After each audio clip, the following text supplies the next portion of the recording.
सुरेश धस हे 54 वर्षाचे असून त्यांनी निवडणूक आयोगासमोर सादर केलेल्या प्रतिज्ञापत्रामध्ये आपण शेतकरी असल्याचं त्यांनी सांगितलं आहे.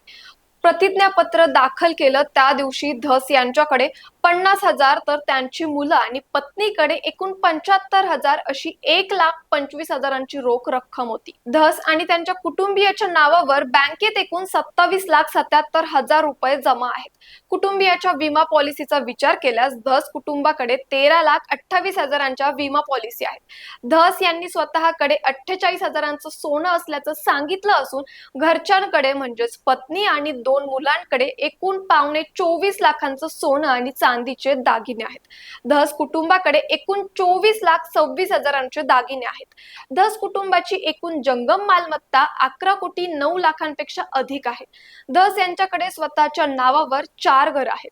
सुरेश धस यांच्याकडील 4 घरांबरोबरच पत्नी आणि मुलांच्या नावावरही एकूण 4 घर आहेत. धस कुटुंबियाकडील 8 घरांची किंमत 3,43,09,000 रुपये इतकी आहे.